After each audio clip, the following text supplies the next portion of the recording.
A'udzubillahi minasyaitonir rajim. Bismillahirrahmanirrahim. Wadduha wal laili idza saja. Ma wadda'aka rabbuka wa ma qala. Walal akhiratu khairul laka minal ula wala sawfa yu'tika rabbuka fatarda.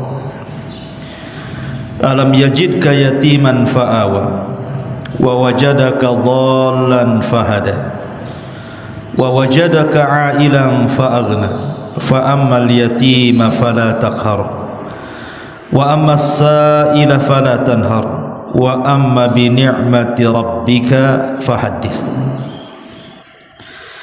Demi waktu duha dan demi malam apabila telah sunyi, Tuhanmu tidak mungkin meninggalkan dirimu dan tidak pula membencimu. Dan sungguh yang kemudian lebih baik daripada yang permulaan. Dan sungguh kelak Tuhanmu pasti memberikan karunia kepadamu sehingga engkau akan puas. Bukankah dia mendapatimu sebagai anak yang yatim kemudian dia melindungimu? Dan dia mendapatimu sebagai orang yang bingung lalu Allah berikan petunjuk. Dan dia mendapatimu sebagai seorang yang kekurangan lalu Allah berikan kecukupan. Maka terhadap anak yatim jangan engkau berlaku sewenang-wenang. Dan terhadap orang yang meminta-minta janganlah engkau menghardiknya.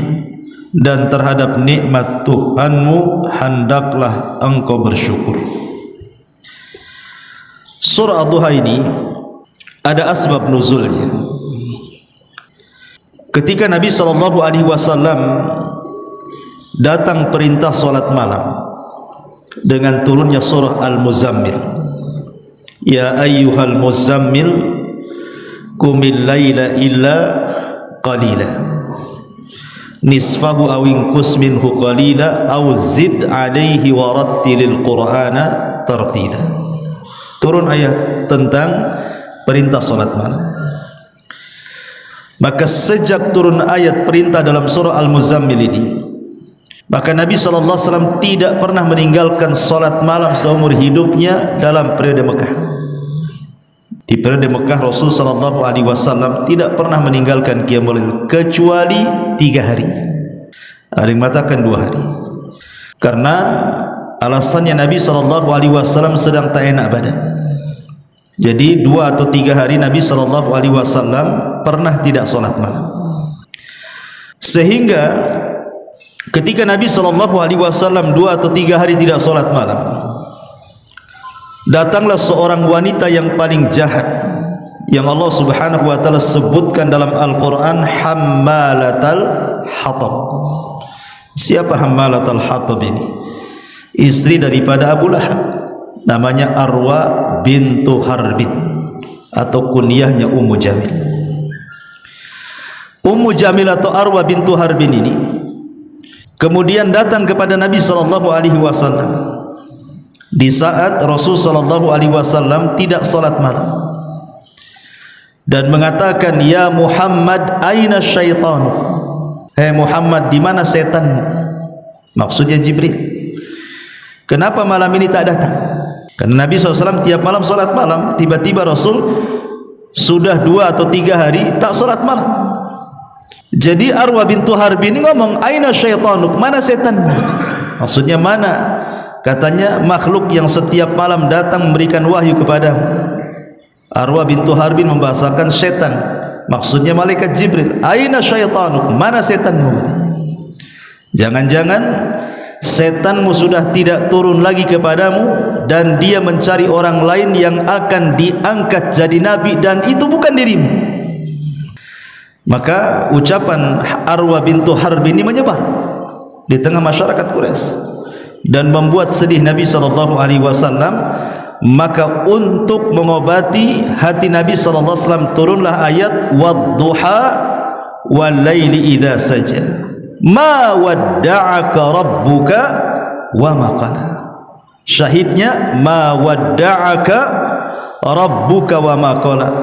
Rabbmu tidak akan meninggalkan kamu dan dia tidak mungkin membencimu. Karena Ummu Jamil mengatakan apa? Di mana setan? Mana Jibril? Bahasanya seperti itu. Kok nggak datang lagi? Jadi Nabi SAW terpikir dengan ucapan itu. Maka Allah Subhanahu wa taala katakan, ma wadda'aka rabbuka wa ma qala. Allah tidak mungkin meninggalkan. Seandainya dalam 2-3 hari Jibril tidak turun, bukan berarti Allah mendak meninggalkan kamu dan mencari nabi yang lain. Wa ma qala, begitu juga Allah tidak akan membencimu. Allah akan tetap menyayangimu dan mencintaimu. Dari sini di antara asbab nuzul daripada surah Ad-Duha. Baik, kita masuk pada ayatnya. Di sini Allah Subhanahu wa taala mengatakan wad-duha wal laili idza saja. Demi waktu duha dan demi malam apabila telah sunyi. Di banyak ayat dalam Al-Qur'anul Karim Allah Subhanahu wa taala paling banyak bersumpah dengan waktu. Hampir kebanyakan sumpah Allah dalam Quran itu berbicara soal waktu. Wal laili idza yaghsha wan nahari idza tajalla.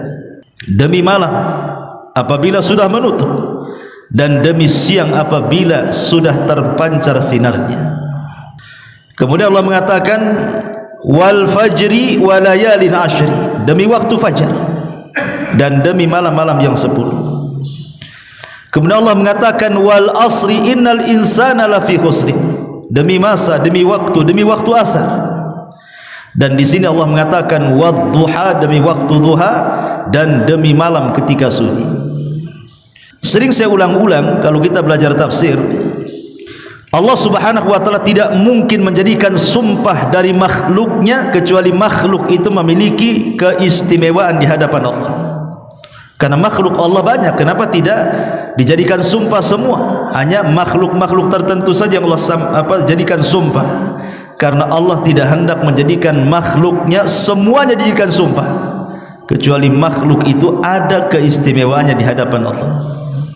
Dan waktu satu di antara makhluk Allah dan sangat istimewa. Makanya kelak ketika pada hari kiamat, sebelum manusia meletakkan kakinya di titian Siratal Mustaqim, apa kata Nabi SAW? La tazulu qadama 'abdin hatta yus'al an arba. Tidak mungkin bergeser kaki anak Adam sampai ditanya 4 perkara. An umrihi fi ma afna, tentang umurnya kemana dihabiskan waktu. Wa an syababihi fi ma abla, waktu mudanya kemana dia lampiaskan waktu muda, waktu. Wa an ilmihi fi ma amila fi, tentang ilmunya sudahkah dia amalkan. Mencari ilmu butuh waktu, mengamalkannya pun butuh waktu. Wa an malihi min aina iktasabahu wa fi ma anfaqahu, hartanya dari mana kau dapat, kemana pula kau belanjakan. Cari harta perlu waktu, membelanjakannya pun perlu waktu. Semua akan ditanya. Makanya waktu ini dalam Islam sangat istimewa. Setiap hentakan napas manusia itu akan ditanya di hadapan Allah Subhanahu wa taala. Dari sinilah maka orang yang cerdas adalah orang yang mempersiapkan kehidupannya untuk akhiratnya. Maksudnya memanfaatkan waktunya supaya berkesan untuk akhiratnya. Makanya sering saya katakan, ada manusia, okelah sekarang jam berapa ini? Sekarang jam 5:24. Antum ngaji di sini. Alhamdulillah, waktu antum digunakan untuk ngaji. Tapi di jam yang sama ini, jam 5:24 nih, ada saudara kita yang mungkin tidur, sholat subuh pun tidak, ya. Atau mungkin dia sholat subuh habis itu tidur. Tentu akan berbeda orang-orang yang seperti antum memanfaatkan waktu duduk untuk bermajelis ta'lim, dengan dalam waktu yang sama orang-orang yang meninggalkan sholat subuh kemudian tidur. Pertanggungjawabannya akan beda di hadapan Allah Azza wa Jalla. Karena waktu ini sangat penting sekali. Makanya Allah mengatakan fa idza faragta fansab. Kalau sudah selesai melakukan amal soleh yang satu, ada waktu luang, lakukan amal soleh yang lainnya. Kalau bisa setiap waktu itu adalah nilai manfaat di hadapan Allah Azza wa Jalla. Di sini Allah Subhanahu wa taala bersumpah demi waktu duha dalam Quran. Hanya ada 3 waktu salat yang Allah jadikan sumpah. Pertama, wadduha, demi waktu duha. Di situ ada salat duha. Yang kedua, wal fajri walayalin asr, demi waktu fajar. Di situ ada salat subuh. Kemudian yang ketiga, wal asri innal insana lafi khusrin, demi waktu asar. Di situ ada salat asar. Dan Allah tidak pernah bersumpah dengan wal maghrib, wal isya, wal zuhri. Tidak akan antum dapati itu. Yang ada wal fajri, wal asri, wal duha. Antum tidak akan dapati wal zuhri, wal maghrib, wal isya. Kenapa? Kenapa hanya 3 waktu ini saja, waktu-waktu salat yang Allah jadikan sumpah? Ini kan sebuah pertanyaan. Kenapa zuhur tidak masuk?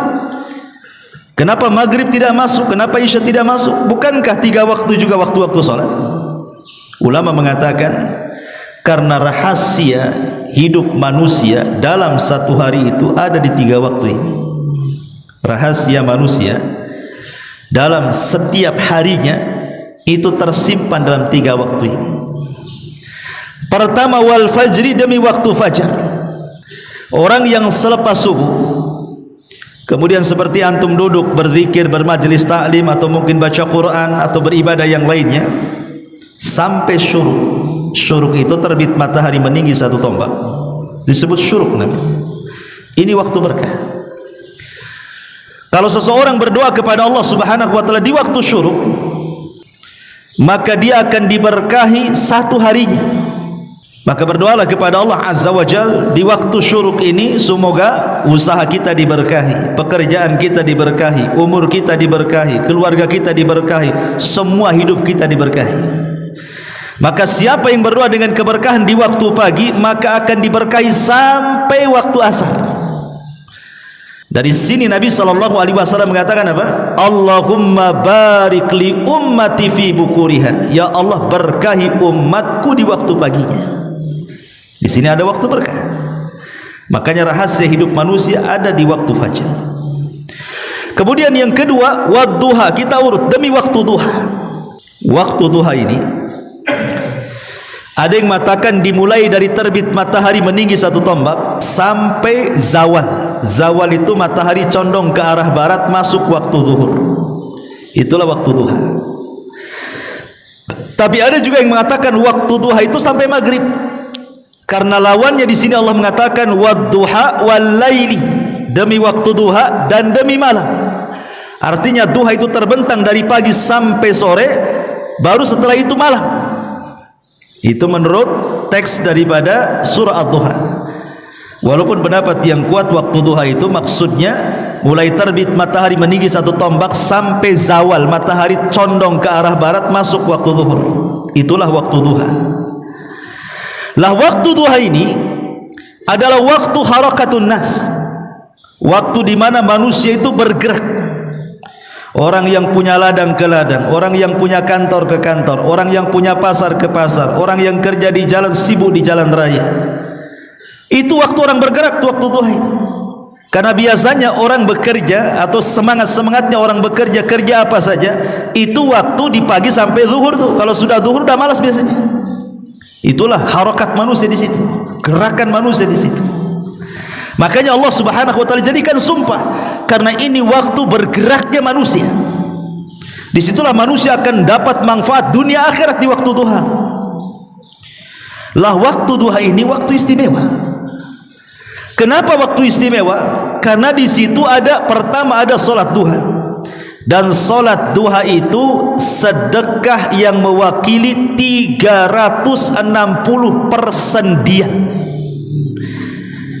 Kalau antum hitung dari kepala sampai kaki, persendian manusia itu jumlahnya 360. Itu berdasarkan hadis qudsi, dan ini dibenarkan dalam teori kedokteran. Di zaman Nabi tidak ada alat canggih untuk menghitung sendi, tapi sekarang dimunculkan alat-alat canggih kan. Ternyata setelah dihitung oleh para dokter, memang sendi itu jumlahnya 360 sendi. Dan ini menunjukkan bahwa wahyu, Rasul tidak ngomong asal ceplak gitu saja, tapi dari Allah yang mengatakan bahwa dalam raga manusia itu ada 360 persendian. Dan 360 persendian ini wajib mengeluarkan sedekah setiap harinya. Tetapi kata Rasul sallallahu alaihi wasallam, cukup dengan 2 rakaat duha itu sudah mewakili sedekah 360 persendian. Ini yang pertama. Yang kedua, salat duha itu disebut salatul awabin. Salatul awabin itu maksudnya salatnya orang-orang yang bertobat. Jadi salat duha itu disebut oleh Rasul sebagai salatul awabin, salatnya orang-orang yang kembali kepada Allah, orang-orang yang bertobat kepada Allah. Kenapa? Anda perhatikan, waktu duha itu adalah waktu di mana manusia disibukkan dengan dunia. Syaghalatna amwaluna wa ahluna, kami disibukkan dengan harta-harta kami. Orang mencari dunia itu dimulai waktu duha. Makanya saya katakan dari awal tadi, orang yang punya ladang ke ladang, orang yang punya kantor ke kantor, orang yang punya sawah ke sawah, orang yang punya pasar ke pasar, orang yang kerja bangunan dia ke bangunan, dan begitu seterusnya. Itu waktu bergerak manusia mencari dunia. Dan biasanya orang kalau sudah asik mencari dunia, lupa akhirat. Orang kalau sudah asik mencari dunia, pasti dilupakan akhirat. Kalaulah seandainya manusia sedang sibuk-sibuknya mengejar dunia, tiba-tiba antum keluar dari kesibukan dan antum melaksanakan duha, artinya antum keluar dari kesibukan manusia. Ketika manusia mengejar dunia, antum pula lari dari dunia menghadap Allah. Dan ini tidak bisa dilakukan kecuali orang-orang awabin, orang-orang yang betul-betul ingin kembali kepada Allah. Dia tinggalkan kesibukannya, dia menghadap kepada Allah Azza wa Jalla. Walaupun sesaat di tengah-tengah pekerjaan kita, kemudian kita sebentar saja 5 menit solat duha, itu solat awabin. Dan dalam kaidah, manusia yang bisa keluar di tengah-tengah kesibukan manusia mengejar dunia, dia mengejar akhirat, berarti orang ini orang pilihan, karena tidak semua orang bisa melakukannya.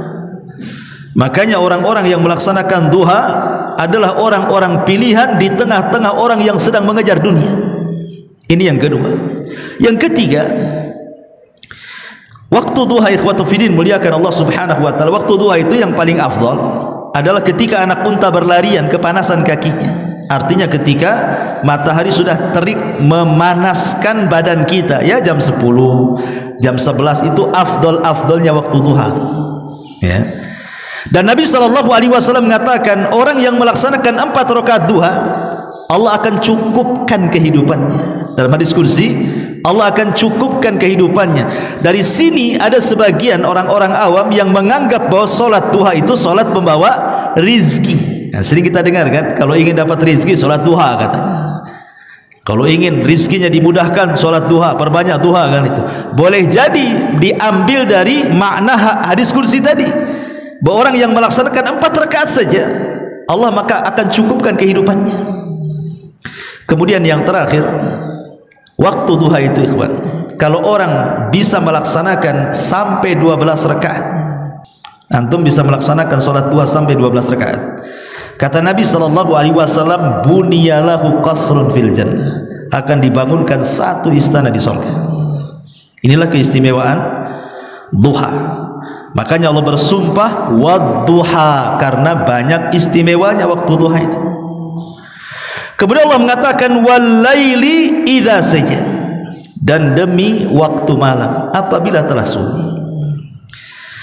Waktu malam adalah waktu yang sangat istimewa, bahkan lebih istimewa dibandingkan duha. Karena solat sunnah yang paling afdal setelah solat wajib itu adalah qiyamul lail. Solat sunnah yang paling afdal setelah solat wajib adalah qiyam al-lail. Makanya banyak peristiwa-peristiwa besar itu terjadi di malam hari.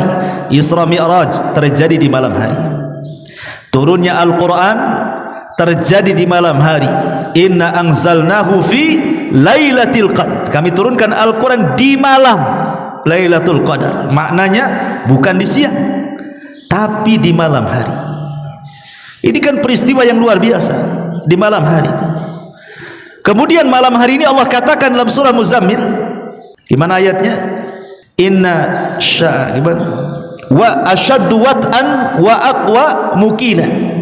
Asyaddu wat'an wa aqwa mukila. Inna nasyi'atal laili hiya asyaddu wat'an wa aqwa mukila. Sesungguhnya waktu malam hari, kata Allah Subhanahu wa taala, hiya asyaddu wat'an. Asyaddu wat'an itu artinya kalau orang bangun di malam hari kemudian dia beribadah di malam hari, maka itu lebih mampu untuk membersihkan jiwa. Jiwa kita ini akan dibersihkan. Wa aqwa mukila. Bahkan bacaan Al-Quran di malam hari akan lebih berkesan dibandingkan di siang hari. Jadi malam hari itu, kalau kita mau beribadah dengan betul-betul ibadah tafakur kepada Allah Azza wa Jalla, itu lebih berkesan. Bahkan baca Quran pun lebih berkesan. Kenapa demikian? Satu, karena orang yang melakukan ibadah di malam hari akan dijauhkan daripada riya. Mau riya sama siapa? Orang tidur semua. Antum mau riya sama siapa? Kecuali antum live. Allahu Akbar. Mungkin lah kan. Itu lain ceritanya. Tapi umumnya orang ibadah di malam hari itu pasti ikhlas. Tak mungkin riya. Mau riya sama jangkrik? Tak mungkin. Ya. Makanya dahulu ada seorang alim namanya Zainul Abidin. Cicit Nabi, bukan cucu, cicit Nabi. Karena namanya Ali Ibn Husain Ibn Ali Ibn Abi Talib, atau disebut dengan Ali As-Sajjad karena ahli sujud sampai disebut Ali As-Sajjad. Julukannya Zainul Abidin, satu-satunya anak Husain yang selamat di Karbala. Anak Husain itu mati semua laki-lakinya di Karbala. Cuman satu yang selamat, namanya Ali Ibn Husain Ibn Ali Ibn Abi Talib, atau dikenal dengan Zainul Abidin. Maka siapapun yang mengaku keturunan Husain wajib jalurnya kepada Zainul Abidin. Kalau tidak nyambung ke Zainul Abidin, jangan ngaku Habib kalian, karena cuman satu jalurnya. Kalau Hasan dua, kalau Husain cuma satu, harus lewat Zainul Abidin. Zainul Abidin Allah berikan rezeki luas, ya. Allah berikan rezeki luas, tapi kalau sedekah tak tambah, sehingga orang menganggap bakhil. Rupanya malam-malam, setiap malam dalam sepertiga malam itu dia pikul gandum. Setiap malam dia letakkan gandum di 70 pintu rumah fuqara wal masakin Madinah. Setiap malam, tidak ada yang orang tahu. Setiap malam letakkan di sini, letakkan di situ. Nanti besoknya letakkan lagi di mana lagi. Setiap malam ditarget 70 fuqara masakin Madinah harus mendapatkan gandum, sehingga fuqara wal masakin di Madinah itu tidak pernah kelaparan. Walaupun demikian tetap saja dia dikatakan bakhil karena tidak nampak sedekahnya. Sebentar lagi ini kan, ini mau Idul Fitri ini, orang bagi-bagi kan, bagi-bagi sembako tuh orang-orang kaya itu, orang-orang ngontri itu zakat fitrah tuh. Itu sudah disiapkan wartawannya, ya, sudah disiapkan kan, biar nanti ini simpulan sampai ngantri. Itu kita kan itu. Tapi Zainul Abidin malam-malam, sehingga tidak ada orang tahu. Ketahuannya kalau dia ahli sedekah kapan? Ketika mati.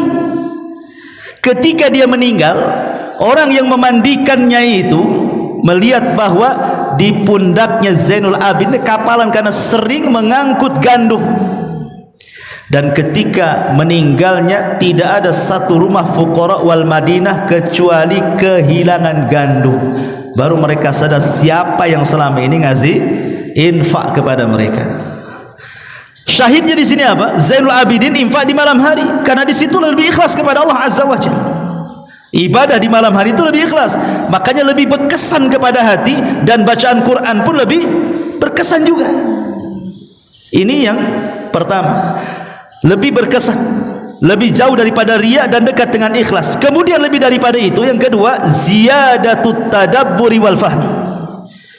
Orang kalau mengaji di malam hari atau menghafal Quran di malam hari, itu akan mudah untuk menghafal dan akan mudah untuk memahami kalau hendak memahami, karena tidak ada bising-bising di malam hari itu. Bisa fokus kita baca Quran. Kok di siang hari bising sana sini? Makanya kenapa kemudian di sini Allah bersumpah dengan malam, karena memang malam itu adalah waktu yang sangat istimewa bagi para salihin, orang-orang saleh. Wal laili idza saja ma wadda'aka rabbuka wa ma qala. ma wadda'aka. Tetapi Allah Subhanahu wa taala tidak mengulang dengan kalimat wa ma qalaka. Harusnya kan begitu bacaannya. Ma wadda'aka, Allah tidak meninggalkan ka kamu. Wa ma qala, dan Allah tidak membenci. Harusnya bacaannya wa ma qalaka, gitu maksudnya. Kenapa Allah tidak kasih ka di qala tetapi Allah kasih ka di wadda'? Ma wadda'aka, tidaklah Allah meninggalkan ka kamu, wa ma qala, dan tidak pula membenci. Harusnya membencimu, gitu maksudnya. Kenapa tidak dikasih ka? Ulama tafsir mengatakan kalimat wadda'aka, dan Allah tidak mungkin meninggalkan kamu. Kalau seseorang Allah meninggalkan Rasul sehari dua hari atau semalam dua malam tiga malam, Rasul bisa bersabar. Kalau hanya ditinggalkan, karena tidak mungkin juga Allah meninggalkan. Tetapi kalau wa maqala, membenci, maka Rasul tidak mungkin sabar. Kalau meninggalkan semalam dua malam, Rasul bisa sabar. Tapi kalau Allah membenci, Rasul tidak sabar. Tidak mungkin Rasul dibenci oleh Allah Azza wa Jalla. Rasul tidak mau dibenci Allah, makanya tidak menggunakan ka di sini. Maknanya ketika Allah mengatakan ma wadda'aka, Allah tidak meninggalkan kamu, artinya Allah bersamamu. Ketika Allah mengatakan wa ma qala, dan Allah tidak membenci, maknanya Allah mencintaimu. Karena kalimat cinta dengan kebersamaan Allah ini sesuatu yang pasti ada dua-duanya. Kalau sudah dicintai Allah, pasti Allah bersamamu. Kalau Allah membencimu, maka Allah tidak mungkin bersama kita. Makanya Allah Subhanahu wa taala menyebutkan dalam hadis qudsi itu, wa ma yazalu 'abdi yataqarrabu bin nawafil hatta uhibbahu. Siapa yang menambah dari yang wajib dengan yang sunnah-sunnah, maka Allah Subhanahu wa taala akan katakan sampai aku mencintainya. Jadi ketika kita bersama Allah nih dengan melaksanakan sunnah setelah yang wajib, maka konsekuensinya Allah pasti memberikan kecintaannya kepada kita. Maka di sini Allah ingin katakan kepada Nabi SAW, ma wadda'aka, tidak mungkin Allah meninggalkanmu wahai Muhammad. Maknanya Allah akan senantiasa bersamamu. Wa ma qala, dan tidak mungkin Allah membencimu, maknanya Allah akan senantiasa mencintaimu. Jangan sedih, jangan hiraukan perkataan Ummu Jamil atau Arwa bintu Harbin yang mengatakan bahwa kenabian akan dipindahkan ke orang lain karena setanmu sudah tidak akan datang lagi kepadamu. Maka Allah katakan ma wadda'aka rabbuka wa ma qala. Karena Allah mengatakan walal akhiratu khairul laka minal ula. Walal akhiratu khairul laka minal ula, dan sungguh yang kemudian itu lebih baik daripada yang permulaan. Ada dua penafsiran para ulama. Apa yang dimaksud yang kemudian? Apa yang dimaksud yang permulaan? Maksudnya yang permulaan itu dakwah di Mekah, yang kemudian itu dakwah di kota Madinah. Seolah-olah Allah ingin katakan Madinah itu lebih baik bagimu dibandingkan Mekah. Karena di Mekah ketika berdakwah ditekan Nabi, diintimidasi, diancam, dicaci, dimaki, direndahkan. Di Madinah dimuliakan. Wal akhiratu khairul laka minal ula. Penafsiran yang kedua, wal akhiratu khairul laka minal ula, maksudnya yang kemudian setelah kematian. Dan yang permulaan maksudnya dunia. Maksudnya akhirat itu jauh lebih baik dibandingkan dunia. Karena Allah mengatakan wala saufa yu'tika rabbuka fatarda, dan sungguh Allah akan memberikan kepadamu banyak pemberian dan engkau akan puas dengan pemberian itu. Allah Subhanahu wa taala sudah banyak memberi nikmat kepada Rasul di dunia. Allah puji Rasul dengan akhlaknya yang tinggi, wa innaka la'ala khuluqin azim. Ini pemberian Allah. Tidak ada satupun nabi yang dipuji akhlaknya melebihi pujian Allah kepada nabi.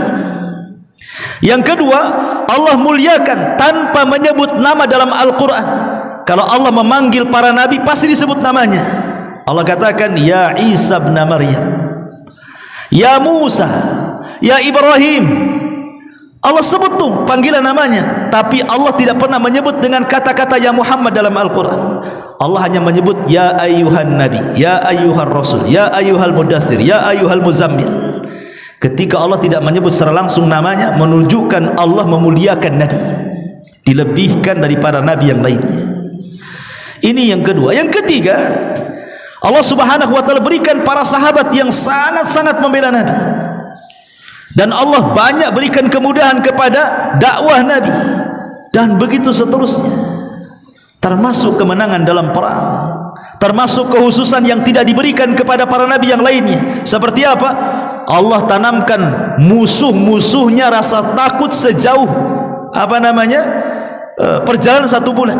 Jadi kalau Rasul bergerak nih bersama pasukan, musuh sudah ketakutan duluan tuh, belum perang sudah takut tuh. Dan ini kehususan Nabi. Kemudian juga Allah lebihkan bahwa umat Islam ini, umat Rasul, diberikan apa? Keistimewaan boleh solat di mana saja. Tapi kalau umat dulu tidak boleh solat kecuali di tempat ibadah mereka. Rasul mengatakan wajuilat liyal ardu masjidan wa tahura. Allah jadikan bumi sebagai tempat sujud dan tempat bersuci. Kalau antum kepepet umpamanya solat di trotoar, tidak apa-apa, asal jangan jadi konten saja. Kan ada tuh orang buat konten solat di trotoar, ngapain? Rupanya lagi konten, musolanya di depan. Artinya kalau orang kepepet solat di mana saja boleh, itu keusahan Nabi. Kemudian juga Allah berikan, dihalalkan ghanimah perang. Para nabi dulu tidak boleh. Kalau perang dapat harta ghanimah, dihancurkan, tidak boleh dimakan, tidak boleh dimanfaatkan. Tapi umat Rasul boleh memanfaatkan harta ghanimah. Harta ghanimah itu maksudnya harta rampasan perang, bukan untuk dompet dibilang harta ghanimah. Dapat ghanimah nih. Gitu. Itu milik orang dompet. Jadi banyak keistimewaan yang Allah berikan dan juga kepada Rasul dan umatnya, termasuk di akhirat. Nabi orang yang pertama kali keluar dari kubur, Nabi yang pertama kali memberikan syafaatul uzma, Nabi yang pertama kali melintasi titian siratal mustaqim, bahkan Nabi yang pertama kali membuka pintu surga, bahkan Rasul yang pertama kali masuk surga. Banyak keutamaan. Allah katakan wala saufa yu'tika rabbuka fatarda. Kemudian Allah ingatkan di sini tentang nikmat yang Allah anugerahkan kepada Nabi sallallahu alaihi wasallam. Apa nikmatnya? Alam yajidka yatiman fa'awa. Bukankah Allah sudah mendapati wahai Muhammad seorang yatim, tapi Allah lindungi. Yatimmu tidak seperti anak-anak yatim yang lainnya. Anak-anak yatim yang lainnya terlantar, tapi engkau Allah lindungi. Meninggal ibundanya, dilindungi oleh pamannya Abu Talib. Abdul Muttalib kakeknya meninggal 2 tahun, dilindungi oleh Abu Talib. Kemudian setelah menikah mendapatkan perlindungan dari Khadijah dengan hartanya. Kemudian hijrah ke Madinah mendapatkan perlindungan dari orang-orang Ansar. Allah lindungi. Fa'ammal yatima alam yajidka yatiman fa'awa. Kemudian Allah mengatakan wa wajadaka dhalan fahada. Dan Allah dapati kau tersesat. Maksud tersesat ini bukan sesat maksudnya kufur atau syirik, tidak. Maksudnya tersesat, tidak tahu apa yang harus dilakukan dalam beribadah kepada Allah. Rasul tidak pernah kufur, Rasul tidak pernah syirik walaupun di masa jahiliyah. Rasul itu ala dini Ibrahim, di atas agama Ibrahim, di atas fitrah. Cuman karena belum turun syariat, tidak tahu cara menyembahnya, belum tahu cara sholat, cara puasa, cara zakat, cara haji, dan begitu seterusnya. Kemudian turunlah syariat. Ini loh solat begini, ini puasa begini, ini zakat begini, ini haji begini. Wa wajadaka dhalan fahada, wa wajadaka ailan fa'aghna. Dulu engkau dapati wahai Muhammad, engkau miskin, Allah berikan kekayaan. Apa maknanya di sini? Ada yang mengatakan bahwa maksudnya dulu engkau miskin itu miskin tidak punya sahabat yang membelamu. Kemudian ditumbuhkan dan ditanamkan di hati-hati para sahabat untuk membela Rasul. Maka Rasul kaya dengan para sahabat. Ataupun penafsirannya dulu engkau miskin, ya miskin, kemudian menikah dengan Khadijah kau kaya. Allah berikan kekayaan. Hijrah ke Madinah, banyak peperangan dimenangkan Rasul, ghanimah di mana-mana. Atau maknanya wa wajadaka ailan fa'aghna. Fa'aghna di sini artinya qanaah. Mungkin kehidupanmu tidak seperti raja Persia, mungkin kehidupanmu tidak seperti raja Romawi atau raja Najasyi yang penuh dengan kemewahan, tetapi Allah berikan qanaah, kekayaan batin. Maksud fa'aghna di sini kekayaan batin, karena al-ghina ghinal qalbi, kekayaan itu ada di hati. Sekaya apapun secara materi dunia ikhwan, kalau hati sempit tetap miskin. Tapi semiskin-miskinnya dari materi dunia, kalau hatinya lapang maka dialah sekaya-kaya manusia. Ada juga yang mengatakan seperti itu. Ada wa wajadaka ailan fa'aghna fa ammal yatima fala taqhar. Maka Allah ingatkan, adapun terhadap anak yatim jangan kau hardik mereka. Ingat dulu kau yatim. Allah berikan perlindungan dengan diberikan kepada Halimah Sa'diyah. Kemudian dari Halimah Sa'diyah pindah ke tangan ibundanya Aminah. Setelah Aminah pindah ke tangan Abdul Muttalib. Setelah Abdul Muttalib pindah ke tangan Abu Talib. Kemudian ke Khadijah. Kemudian ke orang-orang Ansar. Dulu kau yatim, Allah tolong sampai jadi orang besar. Karena dulu kau yatim, maka kalau dapat anak yatim jangan kau hardik. Ingat dulu kau yatim juga. Karena Rasul itu Abul Aitam, bapaknya anak yatim. Ya. Makanya kenapa Rasul mengatakan ana wa kafirul yatim fil jannati kahataini. Saya dan para pengkafil anak yatim seperti ini di surga. Maka siapapun yang mengusap anak yatim, antum akan dapatkan pahala sebanyak rambut yang ada di anak yatim itu. Kalau antum usap kepalanya 1 kali, berarti antum dapat pahala sebanyak rambut yang di kepalanya. 2 kali, 2 kali rambut. 3 kali.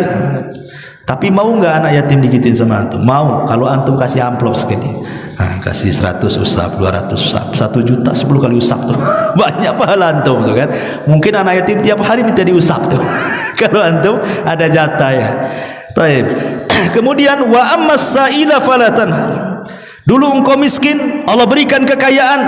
Kalau ada orang minta-minta jangan bakhil. Karena kekayaan itu milik Allah. Dulu kau juga miskin wahai Muhammad, Allah berikan kekayaan. Maka setiap ada orang yang miskin, ingat dulu kau juga miskin, kasih dia. Jangan kau bentang. Ya. Kemudian Allah akhiri wa amma bi ni'mati rabbika fahaddis. Adapun dengan nikmat Rabbu, ceritakan. Fahaddis, ceritakan. Namanya tahaddus bin ni'mah. Tahaddus bin ni'mah itu bukan ria. Tidak. Pamannya antum dalam rangka tahaddus bin ni'mah, pernahlah antum dulu kaya, ya, kemudian antum dimudahkan hidupnya membantu fuqara wal masakin. Allah takdirkanlah mungkin namanya hari kan berputar, kadang kaya kadang miskin. Kemudian antum teringat, antum cerita, aduh enaknya dulu kaya saya bisa nyumbang. Itu namanya tahaddus bin ni'mah namanya. Ya, bukan ria, tidak. Nah, tergantung inamal amalu bin niat ya. Kalau niatnya untuk ria ya ria maksudnya. Tapi kalau hanya sekedar tahaddus bin ni'mah, menceritakan diri sendiri hanya untuk supaya dijadikan ibrah, dan itu merupakan nikmat dari Allah Subhanahu wa taala, enggak apa-apa. Ataupun maksud tahaddus bin ni'mah itu maksudnya antum menampakkan yang zahir. Karena ada orang kaya, subhanallah, bukan hanya bakhil sama orang, sama dirinya dia bakhil. Dia kaya, beli baju yang bagus saja enggak bisa. Padahal kaya, kemana-mana pakai kolor aja, enggak bisa dia beli sarung atau beli apa gitu. Padahal kaya, pakai kolor pula dia. Mana nikmat yang Allah berikan? Makan asalnya enggak gizi gitu. Apa ini? Ini bukan zuhud ya. Maka boleh menampakkan yang zahir. Makanya ketika Rasul mengatakan, Rasul, apakah orang yang pakai sandal bagus, baju bagus, kendaraan bagus termasuk sombong? Kata Rasul, tidak. Sombong itu bukan di situ. Sombong itu menolak kebenaran dan merendahkan orang. Artinya kalau kita pakai baju bagus untuk merendahkan orang, disitulah sombongnya. Antum beli mobil petantang-petenteng itu disembah. Tapi kalau antum beli baju, beli sendal, pakai mobil, itu tahaddus bin ni'mah, tidak ada masalah.